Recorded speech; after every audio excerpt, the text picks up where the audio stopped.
25 से 30 फिर से नीतीश। फिर से नीतीश। चर्चा तो अब निशांत की भी है जितेंद्र जी। अगर राजनीति में आएंगे तो निश्चित तौर पर संगठन को और पार्टी को मजबूती मिलेगी। ये कोई फिलसफी यादव जैसा 9वीं फेल थोड़े हैं, कोई चारा चोर थोड़े हैं। राहें जहां तक जाएगी राहगीर वहां तक जाएगा, तुम दरिया से क्या पूछते हो कि नीर कहाँ तक जाएगा। अरे खींच धनु की डोर निशाना साधो मंजिल पे, बाकी बाद में देखेंगे तीर कहाँ तक जाएगा। क्राइम का ग्राफ है वो बहुत कुछ कह रहा है। तेजस्वी यादव हर दिन बुलेटिन जारी कर रहे हैं। भाई ये तो पॉलिटिकल डाटा चोर लोग हैं, डिजिटल चोर हैं, ये क्या बोलेंगे हमारी सरकार। उन्हीं के इफ्तार पार्टी में एक सज्जन कट्टा लेकर, देसी कट्टा लेकर लहरा रहे थे, और उन्हीं के पिताजी गए हैं चंपारण और मोतिहारी, और वहाँ क्या हुआ है, बार बालाओं का डांस करवाते हैं। हम लोगों ने पिछले 20 साल में इतना काम किया है कि बताने के लिए उपलब्धियों की एक लंबी लिस्ट है, फहरिस्त है। बहुत अटैक हो रहा है नीतीश कुमार पर। किसकी मजाल जो छेड़े दिलेर को, कुत्ते भी घेर लेते हैं गर्दिश में शेर को। नौकरी के नाम पे जमीन लिखवाया है, नौकरी के बदले में जमीन लिया है। आम लोगों से तो पैसा लिया और जमीन लिया ही लिया है, अपने परिवार के लोगों को भी इन्होंने नहीं छोड़ा है। विपक्ष को कहना चाहूँगा, तुम्हारे पैरों के नीचे जमीन नहीं फिर भी तुम्हें यकीन नहीं। विपक्ष का तो आज यह हाल है। नीतीश बाबू और लालू जी की कोई तुलना है? कोई तुलना नहीं। कोई तुलना नहीं है। अनपैरेलल पर्सनालिटी है माननीय मुख्यमंत्री नीतीश कुमार जी। पैनोरमा ग्रुप, जो सोचता है वो करता है। नमस्कार, आप देख रहे हैं न्यूज हाट। मैं हूं चंदन झा। मेरे साथ खास शख्स हैं, जदयू के प्रदेश प्रवक्ता हैं डॉक्टर जितेंद्र कुमार। जितेंद्र जी, बहुत बहुत बधाई आपको, आप प्रवक्ता बने हैं, नई जिम्मेदारी मिली है, बहुत फाइल लेकर के आए हैं आज। मैं न्यूज हाट के समस्त दर्शकों का स्वागत करता हूं, वंदन करता हूं और अभिनंदन करता हूं। आप लोगों का प्रेम है कि मुझे वहां प्रमोशन मिला, और निश्चित तौर पे चुनावी साल है तो तैयारियों के साथ तो आना ही है। हम लोगों ने पिछले 20 साल में इतना काम किया है कि बताने के लिए उपलब्धियों की एक लंबी लिस्ट है, फहरिस्त है, लंबी फहरिस्त है, तो फाइल के साथ आना बहुत स्वाभाविक है। अच्छा, आप कह रहे हैं कि बहुत उपलब्धियां हैं नीतीश कुमार की, नीतीश सरकार की, लेकिन इन दोनों अभी चूंकि बजट सत्र चल रहा है तो बहुत अटैक हो रहा है नीतीश कुमार पर, और जदयू के जो प्रवक्ता हैं, जदयू जो पार्टी है, कहीं ना कहीं बैकफुट पर नजर आ रही है। मैं इस पे कहना चाहूँगा, विपक्ष को समर्पित करते हुए कुछ लाइन। किसकी मजाल जो छेड़े दिलेर को, कुत्ते भी घेर लेते हैं गर्दिश में शेर को। जुगनुओं को भ्रम है कि वे सूरज की रोशनी को फीका कर देंगे, इस भ्रम में वे न रहें। विपक्ष को कहना चाहूँगा, तुम्हारे पैरों के नीचे जमीन नहीं फिर भी तुम्हें यकीन नहीं। विपक्ष का तो आज यह हाल है। अपने सत्ताधारी दल जदयू की तरफ समर्पित करना चाहूँगा। राहें जहाँ तक जाएगी राहगीर वहाँ तक जाएगा, तुम दरिया से क्या पूछते हो कि नीर कहाँ तक जाएगा। अरे खींच धनु की डोर निशाना साधो मंजिल पे, बाकी बाद में देखेंगे तीर कहाँ तक जाएगा। इसको बहुत आगे जाना है। अपने अक्टूबर नवंबर के चुनाव में हम लोग क्लीन स्वीप करेंगे। क्लीन स्वीप जी। अच्छा, एक बात आप कह रहे थे कि किसकी मजाल कि नीतीश पर उंगली उठा दे, लेकिन जो क्राइम का ग्राफ है वो बहुत कुछ कह रहा है। तेजस्वी यादव हर दिन बुलेटिन जारी कर रहे हैं, नीतीश की सरकार को घेर रहे हैं, नीतीश कुमार पर अटैक कर रहे हैं। इस संदर्भ में मैं मुख्यमंत्री जी को समर्पित 2 लाइन कहूँगा। काजल के पर्वत पर चढ़ना, चढ़कर पार उतरना बड़ा कठिन है, निष्कलंक होकर ये सब करना। नीतीश कुमार जी ने पिछले 50 वर्षों के सार्वजनिक जीवन में यह निष्कलंक होकर किया है, और पिछले 20 साल से वे बिहार के मुख्यमंत्री हैं, लगभग 20 साल से इस कार्य को उन्होंने बहुत बखूबी से अंजाम दिया है। नीतीश कुमार जी कहते हैं, ना हम किसी को फंसाते हैं, ना हम किसी को बचाते हैं। रही बात क्राइम के दर की, तो मैं एक रिपोर्ट लाया हूं जो प्रस्तुत करता हूं कि 2006 से लेकर 2022 तक कुल घटनाएं घटी 52,239 हत्याएं हुई है। यह एनसीआरबी का रिकॉर्ड है, नेशनल क्राइम रिकॉर्ड ब्यूरो का रिपोर्ट है। वहीं 1990 से लेकर 2005 तक कुल हत्याएं जो हुई है 67,239, यानी कि 90 से 2005 में नहीं, उनके शासनकाल में 67,000 घटनाएं घटी लगभग, और 6 से लेकर 22 तक 52,000 घटनाएं घटी। कौन सा डाटा कम है और कौन ज़्यादा है, आप बखूबी निर्णय ले सकते हैं। दूसरी बात कि 5 से लेकर 25 तक का वे डाटा देते हैं। एनसीआरबी ने 2022 के बाद कोई डाटा जारी नहीं किया है। तो निश्चित तौर पे ये तो पॉलिटिकल डाटा चोर लोग हैं, डिजिटल चोर हैं। ये क्या बोलेंगे हमारी सरकार? लेकिन तेजस्वी तो कहते हैं, देखिए इधर जो है हंगामा, उधर बवाल, उधर जो है ठाए ठाए, लगातार मर्डर, लगातार हत्याएं हो रही है बिहार में। जो ठाए ठाए की बात आप कह रहे हैं, तो आपको ज्ञात होगा कि इफ्तार के पार्टी में क्या हुआ है। उन्हीं के इफ्तार पार्टी में एक सज्जन कट्टा लेकर, देसी कट्टा लेकर लहरा रहे थे, और उन्हीं के पिताजी गए हैं चंपारण और मोतिहारी, और वहाँ क्या हुआ है, बार बालाओं का डांस करवाते हैं। यही उनका शासन का मॉड्यूल है और मॉडल है। हम लोग के यहाँ अगर कहीं अपराध हुआ है तो बेहिचक ईमानदारी पूर्वक हम लोग स्वीकार करते हैं कि हाँ हुआ है, इस पर जांच होगी और इस पर कार्रवाई होगी। और मुख्यमंत्री जी ने कार्रवाई करने में कोई भेद नहीं किया है। नहीं किया। अच्छा, लेकिन एक शराब का भी एक बड़ा मसला है, और आप लोग ढिंढोरा पीटते रहते हैं, जदयू के लोग, एनडीए के लोग, कि ये बड़ी उपलब्धि है नीतीश कुमार की, लेकिन इधर तो घेरते रहते हैं। सदन में भी खूब मामला उठा है, सदन के बाहर भी उठता है कि शराबबंदी खत्म हो जाएगी। कांग्रेस के लोग, आरजेडी के लोग कहते हैं कि हमारी जब सरकार बनेगी तो शराबबंदी खत्म। शराबबंदी मुख्यमंत्री जी के द्वारा किया गया एक माइलस्टोन कदम था, लिया गया एक माइलस्टोन कदम है। सच्चे मायनों में जो समाजवादी मूल्य हैं, जयप्रकाश नारायण, राम मनोहर लोहिया और जेपी के द्वारा जो अपनाए गए, बाद में कर्पूरी ठाकुर जी ने उसी लकीर को और आगे बढ़ाया। उसी लकीर को माननीय मुख्यमंत्री जी पिछले 20 वर्षों से बिहार में बहुत आगे बढ़ाया है उन्होंने। गांधी जी के जो मूल्य हैं, शराबबंदी और ग्रामोद्योग, इसको सही मायनों में नीतीश बाबू ने मूर्त रूप दिया है। रही बात शराबबंदी की, तो वे तो प्रश्न उठाएंगे ही, जिनको शराब की कंपनियों से 46 करोड़ 64 लाख मिलता है चंदे के रूप में। ये कंपनियों की लिस्ट है जिन कंपनियों से उन्होंने पॉलिटिकल चंदा लिया है। तो निश्चित तौर पे अगर आप किसी से चंदा लेते हैं तो आपको तो उनके पक्ष में काम करना ही पड़ेगा, वकालत करनी पड़ेगी। बिल्कुल उनके पक्ष में आपको वकालत करनी पड़ेगी। और ये सिर्फ शराबबंदी या शराब माफिया ही नहीं है इनके लोग, बल्कि इन्होंने नौकरी के नाम पे जमीन लिखवाया है, नौकरी के बदले में जमीन लिया है। अरे देखिए, नौकरी की बात कर रहे हैं, अभी ईडी से पूछताछ हुई, राबड़ी देवी से भी पूछताछ ईडी ने की, तेज प्रताप यादव से भी पूछताछ की। तो आरोप लगा रहे हैं आरजेडी के लोग, ये चुनाव आता है तो यही सब तो ये लोग करते हैं, केंद्रीय जांच एजेंसी का दुरुपयोग करते हैं, बीजेपी वाले, जदयू वाले, एनडीए के लोग। अच्छा, हम लोग तो दुरुपयोग करते हैं। 90 से लेकर 2005 तक उन्होंने क्या किया है, नौकरी देने के नाम पे जमीन लिखवाया और तरह तरह के घोटाले किए। ये चारा चोर क्या बोलेंगे जिन्होंने नौकरी देने के नाम पे किसी को छोड़ा नहीं है। आम लोगों से तो पैसा लिया और जमीन लिया ही लिया है, अपने परिवार के लोगों को भी इन्होंने नहीं छोड़ा है। मैं एक डाटा देता हूं आपको, तेजस्वी जी की पैतृक संपत्ति जमीन के रूप में 1 बीघा था, पैतृक संपत्ति। अभी उनकी पैतृक, अच्छा, मात्र 1 बीघा, सिर्फ 1 बीघा बस। और अभी उनकी पैतृक संपत्ति 43 बीघा 12 कट्ठा 16 धूर है, जिसका कुल नेट वर्थ 468 करोड़ है। दिल्ली में इनके नाम से फ्रेंड्स कॉलोनी में फार्म हाउस है, जिसका नेट वर्थ 156 करोड़ है। पटना जिला में, गोपालगंज में, मुजफ्फरपुर में, औरंगाबाद जिला में इनके नाम से, इनके परिवार के लोगों के नाम से और इनके शुभचिंतकों के नाम से जमीन है। जमीन के मामले में इन्होंने सारे पाप धो दिए हैं इन लोगों ने। मैं लालू राबड़ी परिवार के जो भ्रष्टाचार का वंश वृक्ष है वह भी दिखाना चाहूँगा कि लालू जी कुल 6 भाई हैं। कुंदन राय और मछरिया देवी जो इनके माता पिता हैं, उनके कुल 6 संतान। सबसे बड़ी संतान मंगरू राय, इनके 4 बेटे पशुपालन विभाग में कार्यरत हैं, वही पशुपालन विभाग जिसमें ये चारा घोटाला करते हैं। एक बहू रेलवे में कार्यरत है मंगरू राय जी की। लालू जी के दूसरे बड़े भाई महावीर राय हैं। 4 पुत्र विधानमंडल में कार्यरत है। 90 से लेकर 2005 के बीच में इनको नौकरी दी गई है। एक बेटी और एक बहू रेलवे में कार्यरत है। एक बेटी विधान परिषद में कार्यरत है। इनके तीसरे भाई हैं मुकुंद राय, एक बेटा रेलवे से जुड़ी संस्था में कार्यरत है।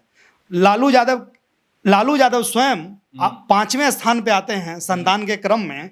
इन्होंने अपनी 9 संतानों में 8 लोगों को राजनीति में एडजस्ट किया है, बस एक बाकी है, सिर्फ एक बाकी, वो है चंदा सिंह। अच्छा, 4 बच्चे तेजस्वी तेज प्रताप को इन्होंने यहाँ विधायक बनवाया, मंत्री बनवाया। और इनकी 2 बेटी, एक पहले लोकसभा चुनाव हार गई डॉक्टर मीसा, और फिर उनको राज्यसभा में भेज दिया गया।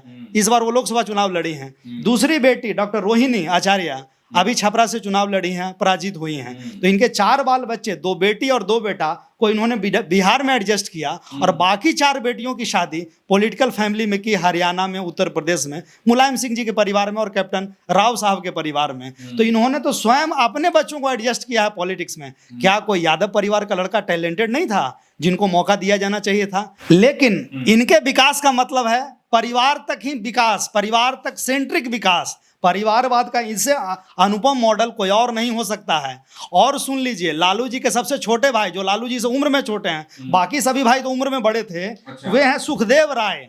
सुखदेव राय के 2 बेटा, दोनों रेलवे में क्लर्क है। इतना ही नहीं, उस बेटे पे आरोप है फर्जी जाली टिकट बेचने का, जिस आरोप में वो 6 महीना सस्पेंड रहा है। लालू जी ने अपने रसूख का उपयोग करके डिसमिस होने से उसको बचाया है और नौकरी में रीइंस्टेट हुआ। यह है लालू जी के परिवार का भ्रष्टाचार का मॉडल। इसके बाद बात यहीं तक नहीं रुकती है। राबड़ी देवी की 3 बहन, 2 बड़ी बहन, 1 छोटी बहन। बड़ी बहन जलेबी देवी। अच्छा, मतलब इधर लालू जी के इसका ही नहीं, इनके जो भाई हैं, भतीजे हैं, वही नहीं, इधर राबड़ी देवी की तरफ भी है। इन्होंने मतलब इनके मायके में भी गड़बड़ी। इन्होंने भ्रष्टाचार करने में मायके और अपना परिवार नहीं देखा है। अच्छा। नौकरियों को रेवड़ी की तरह बांटा है। हाँ। राबड़ी देवी जी की बड़ी बहन जलेबी देवी, 2 पुत्र विधान परिषद में क्लर्क, एक और बड़ी देवी, दूसरी बड़ी बहन पनवा देवी, 1 पुत्र विधान परिषद में क्लर्क, छोटी बहन गिरिजा देवी बीपीएससी में क्लर्क। वही गिरिजा देवी जिनको लक्ष्मी यादव जी के कार्यकाल में नौकरी मिलती है, वही लक्ष्मी देवी जो भ्रष्टाचार के आरोप में बेऊर जेल की शोभा बढ़ाती हैं। यहीं तक मामला नहीं रुकता है। पूरे गोपालगंज जिला में 200 प्लस युवक युवतियों को इन लोगों ने नौकरी दी है। उसमें से 90% लोग इनके परिवार के सदस्य हैं, इनके परिवार के सदस्य हैं। इतना ही नहीं, रेलवे में इन्होंने जितनी नौकरियां दी है, सभी को ग्रुप डी में इन लोगों ने एडजस्ट किया। उसके बाद जीएम पे अनुचित दबाव डालकर उन लोगों को ग्रुप डी से क्लर्क में प्रमोट करवाया है। यह इनके भ्रष्टाचार का मॉडल है। जबकि हमारे मुख्यमंत्री जी राजनीति के बारे में कहते हैं कि politics is a game of compulsion, contradiction and limitations. अब मुख्यमंत्री जी अपने काम में पूरी तरह ट्रांसपेरेंट हैं, टाइम बाउंड हैं और रिजल्ट ओरिएंटेड हैं और करप्शन फ्री हैं। ये बात हम लोग ताल ठोक के बोलते हैं। पिछले 20 साल के गवर्नेंस के मॉडल में कोई भ्रष्टाचार का आरोप माननीय मुख्यमंत्री जी पर नहीं लगा सकता है। माननीय मुख्यमंत्री जी ने गुड गवर्नेंस का मॉडल दिया, न्याय के साथ विकास का मॉडल दिया, इस तरह के भ्रष्टाचार का मॉडल नहीं दिया और नौकरी के बदले जमीन लिखवाने का मॉडल उन्होंने नहीं दिया है। चलिए, आप कह रहे हैं कि नीतीश कुमार ने ये किया वो किया, लेकिन विपक्ष कह रहा है, आरजेडी के नेता कहते हैं कि इस बार तो एनडीए के पास, जदयू के पास कुछ मुद्दा ही नहीं है। नीतीश जी बीमार हैं, थके हुए हैं, हारे हुए हैं, तो क्या रहेगा आखिर? जदयू एनडीए किस मुद्दे पर चुनाव लड़ेगी? पिछले विगत 20 सालों में हम लोगों ने जो काम किया है, हम अपने विकास के संदर्भ में जो हमारी उपलब्धियां हैं, उसी को हम लोग चुनाव में लेकर जाएंगे और उसी के आधार पर हम लोग वोट मांगेंगे। नीतीश बाबू के बारे में कहने की उनकी अथॉरिटी नहीं है कि वे नीतीश बाबू पे प्रश्न उठा सकें। जो मॉडल इन्होंने दिया है और जो विकास इन्होंने किया है, ये इन्होंने एक लंबी लकीर खींची है। आज जिस तरह हम लोग अपने सिलेबस में पढ़ते हैं, जेपी को, लोहिया को, कर्पूरी ठाकुर को, आने वाले दिनों में हम लोग नीतीश बाबू का फोटो हर पॉलिटिकल पार्टी अपने कार्यालय और अपने पॉलिटिकल नेता अपने घरों में लगाएंगे। आज जरूर नीतीश बाबू किसी पॉलिटिकल पार्टी को रिप्रेजेंट करते हैं, कल नीतीश बाबू एक व्यक्ति नहीं है। यही बात तो तेजस्वी यादव कहते हैं कि देखिए, आज लालू जी को जो कहना है कह लीजिए, लेकिन लालू जी की लोग मूर्ति लगाएंगे, पूजा करेंगे। नीतीश बाबू एक व्यक्ति नहीं है, विचारधारा हैं और हम सबका नैतिक कर्तव्य है कि इस विचारधारा को हम लोगों को आगे बढ़ाना है। नीतीश बाबू और लालू जी की कोई तुलना है? कोई तुलना नहीं है। अनपैरेलल पर्सनालिटी है माननीय मुख्यमंत्री नीतीश कुमार जी। लालू जी को भी मौका मिला, वो भगवान हो सकते थे पिछड़ों के, अति पिछड़ों के, महिलाओं के, दलितों के, गरीब गुरबा के, लेकिन उनके विकास का मॉड्यूल सिर्फ उनके घर तक सेंट्रिक रहा, उनके ड्राइंग रूम तक सेंट्रिक रहा। उन्होंने अपने सभी बाल बच्चों को सेट करने का प्रयास किया और नौकरी के बदले जमीन लिया। वे अपने व्यक्तित्व को बहुत छोटा कर दिए। हम सब के आराध्य पुरुष हैं माननीय मुख्यमंत्री नीतीश कुमार जी।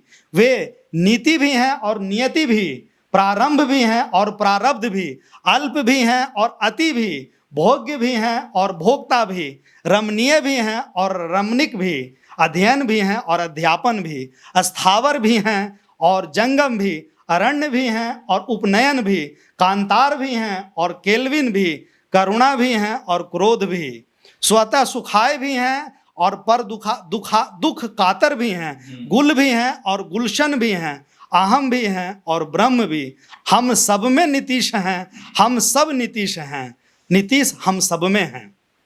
अच्छा, उपलब्धि की बात अगर कहेंगे तो क्या है नीतीश कुमार की उपलब्धि, क्या है सरकार की उपलब्धि, क्या है, कैसे चुनाव में जाएंगे, क्या कहेंगे लोगों को कि हाँ फिर से वोट दीजिए, नीतीश कुमार को मुख्यमंत्री बनाइए? नीतीश कुमार जी की अगर उपलब्धियां गिनाना शुरू करूंगा तो ये रात बीत जाएगी और अगले दिन का भी समय नहीं बचेगा। हम लोगों ने विभिन्न सेक्टर में विकास किया है। शायद ही कोई एक सेक्टर होगा जिसमें हम विकास के इबादत को नहीं लिखा है। हर सेक्टर में हम लोगों ने विकास किया है। क्या महिला, क्या दलित, क्या पिछड़ा, क्या अति पिछड़ा, क्या अल्पसंख्यक, हम लोगों ने तो सवर्ण आयोग भी बनाया है। पूरे देश में बिहार एकमात्र राज्य है जहां हम लोगों ने सवर्ण आयोग बनाया है। पूरे देश में महिलाओं के विकास के संदर्भ में हम लोग विकास की नई इबादत लिखे हैं। किसी भी अन्य राज्यों में क्या महिलाओं को 35% आरक्षण मिलता है? क्या लोकल बॉडीज में जो 50% हम लोगों ने आरक्षण दिया है उसको कॉपी किया है केंद्र सरकार। हम लोगों ने जीविका मॉडल को लाया, केंद्र ने उसको आजीविका के रूप में अपनाया है। तो ऐसे कई विकास के पैरामीटर है जिसकी शुरुआत बिहार में हुई है, उसको आगे जाके केंद्र सरकार ने अपनाया है। नीतीश बाबू अपने दम पर नालंदा विश्वविद्यालय के रिवाइवल के लिए प्रयास किया, बाद में केंद्र सरकार के मिनिस्ट्री ऑफ कल्चर ने और विदेश मंत्रालय ने उसको अपनाया और नालंदा इंटरनेशनल यूनिवर्सिटी बनाया। ऐसे कई उदाहरण भरे पड़े हैं। सड़क के क्षेत्र में देख लीजिए, आज पहले माननीय मुख्यमंत्री जी का टारगेट था कि राज्य के किसी भी छोर से 6 घंटे में राजधानी पहुंचना है। आज हमारा वो लक्ष्य 5 घंटे का है, जिसको हम लोगों ने सफलतापूर्वक प्राप्त कर लिया है। अगले दिन में हमारा टारगेट होगा 4 घंटे में और 3 घंटे में राज्य के विभिन्न कोनों से राजधानी तक पहुंचे। ये मैं कुछ लिफलेट और इंफॉर्मेशन ब्रोशियर लाया हूं जो बिहार सरकार के विभिन्न डिपार्टमेंट्स का है। जल जीवन हरियाली के संदर्भ में हम लोगों ने क्या किया है, पर्यावरण संरक्षण के संदर्भ में, पथ निर्माण के संदर्भ में हम लोगों ने क्या किया है, शिक्षा के संदर्भ में क्या किया है, स्वास्थ्य के संदर्भ में हमारी उपलब्धियां क्या रही है, कृषि के संदर्भ में हम लोगों ने कृषि रोडमैप बनाया है। उसी तरह से ऊर्जा के संदर्भ में आज कभी निर्बाध बिजली की आपूर्ति होती है। गांव गांव में 18 घंटे 20 घंटे बिजली रहती है। हमारे राजधानी में तो लाइट कटता ही नहीं है। यह निर्बाध आपूर्ति हमारे माननीय मुख्यमंत्री जी ने सुनिश्चित किया है। पिछड़ा वर्ग, अति पिछड़ा वर्ग और महिलाओं के संदर्भ में हम लोगों ने, अल्पसंख्यकों के संदर्भ में हम लोगों ने विकास की नई इबादत लिखी है। मतलब आप यह कहना चाह रहे हैं, जदयू यह कहना चाह रहा है कि एनडीए सरकार के पास मुद्दों की कमी नहीं है, क्योंकि हम लोगों ने 20 साल में बहुत सारे बड़े बड़े काम किए। हमारे माननीय मुख्यमंत्री जी परिवर्तन के अभिकर्ता हैं, एजेंट ऑफ चेंज हैं हमारे माननीय मुख्यमंत्री जी। इसलिए बिहार को उन्होंने बदला है। कहाँ बिहार में जंगल राज था, बिहार में शाम में 6 बजे के बाद लोग घर से बाहर निकलना नहीं प्रीफर करते थे और पसंद करते थे। आज वही मरीन ड्राइव पे रात में 2 बजे 4 बजे युवक युवतियां आपको घूमते हुए मिल जाएंगे। जब मरीन ड्राइव को खोला गया था तो वहाँ जलसा, भीड़ उमड़ता, लगता है जैसे कोई जलसा हो, इस तरह का भीड़ उमड़ा था देखने के लिए। आज आप पटना में एक फ्लाईओवर से शुरू करेंगे और उतरेंगे और दूसरा फ्लाईओवर शुरू है। अगर 5 साल बाद 10 साल बाद अगर कोई बिहार आ रहा हो तो वो पटना की सड़कों में भूल जाएगा कि हम हैं कहाँ पर। इसी साल हम लोग 15 अगस्त को मेट्रो शुरू करने वाले हैं। पटना को और बिहार को पहला मेट्रो का सौगात हम लोग देने वाले हैं। नीतीश जी के कार्यों को लेकर इनको क्लाइमेट लीडर और ग्लोबल थिंकर का अवार्ड मिला है। और हार्वर्ड विश्वविद्यालय इनके जो एलुमनाई हैं, डायस्पोरा, जो इंडियन डायस्पोरा है, इनको लेक्चर के लिए इन्वाइट किया है। यह हमारे लीडर की उपलब्धि है। अच्छा, एक अभी इंटर का, बिहार बोर्ड के इंटर का रिजल्ट आया तो आप लोग ढोल पीटने लगे कि जो रिजल्ट है, जो लड़कियों ने, बेटियों ने जो बाजी मारी है, उसमें नीतीश की योजनाओं का बड़ा योगदान है। तो वही लोग कह रहे हैं विपक्ष के नेता कि अच्छा ढोल पीट रहे हैं, पढ़े कोई, रिजल्ट किसी का, और जब ढोल बजाना हो तो जदयू के नेता। विपक्ष का काम ही है ढोल बजाना, हमारा काम है काम करना, जो हम लोगों ने ईमानदारी और निष्ठापूर्वक पिछले विगत 20 सालों से किया है। नीतीश जी के कार्यों की उपलब्धि है कि आज हर स्ट्रीम में बेटी, आर्ट्स हो, साइंस हो या कॉमर्स हो, हमारी बेटियां टॉप कर रही है। हमारी बेटियों को स्टूडेंट क्रेडिट कार्ड मिला है 2007 से और ऑनवर्ड्स एंड अभी तक हमारी बेटियों को पोशाक के लिए राशि और साइकिल का उपहार दिया गया है। वह हमारे बिहार में बदलाव की बयार को बहाया। बेटियां पोशाक पहनकर और साइकिल पे चढ़कर स्कूल जाती थी। यह उनके आत्मनिर्भरता का और यह उनके स्वावलंबन का प्रतीक था। उसी का परिणाम है कि आज बेटियां हर स्ट्रीम में टॉप कर रही हैं और हर नौकरियों के क्षेत्र में अव्वल हैं आज हमारी बेटियां। हमारे माननीय मुख्यमंत्री जी ने शिक्षित समाज, सशक्त समाज का कंसेप्ट दिया और परिकल्पना रखी। माननीय मुख्यमंत्री जी कहते हैं यह कलयुग नहीं है, कलम युग है और अधिकार चाहते हैं तो अधिकारी बने। हम लोगों को इस माननीय मुख्यमंत्री जी के सपने को साकार करना है, उनको मूर्त रूप देना है। और विपक्ष क्या कहेंगे, उनके लिए मैं 2 लाइन समर्पित करता हूं। विपक्ष के नेता प्रतिपक्ष के लिए मैं 2 लाइन समर्पित। तेजस्वी यादव के लिए जी, नेता, मैं नाम किन्हीं का नहीं लेता हूं, मेरा यह अंदाज मेरी शैली नहीं रही है, लेकिन नेता प्रतिपक्ष के लिए मैं 2 लाइन समर्पित करता हूं। कितने सांचों में ढल कर आए हैं, कितने ख्वाबों में पल कर आए हैं, तुम सिफारिश से जहां तक पहुंचे हो वहां हम चल कर आए हैं।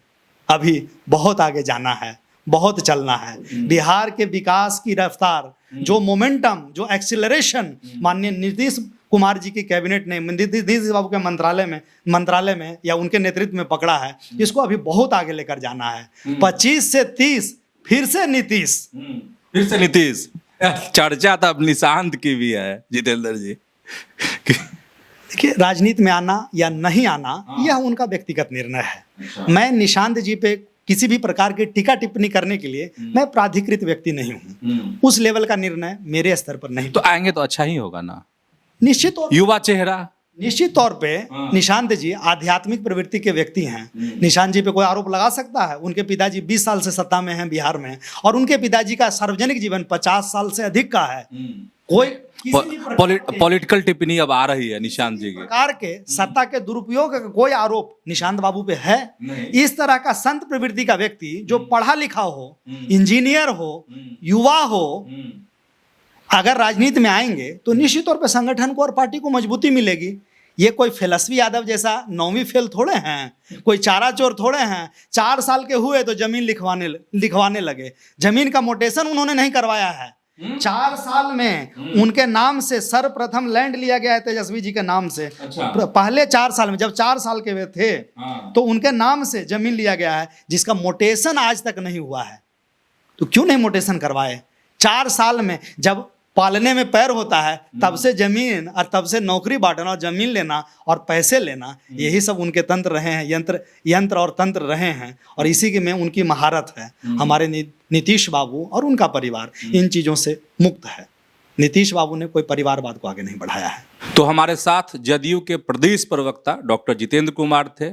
सारे तीखे सवालों का बेधड़क जवाब दिया है जितेंद्र जी ने। तो ऐसे ही जुड़े रहिए न्यूज हाट के साथ, खबरों से अपडेट रहिए। धन्यवाद, नमस्कार।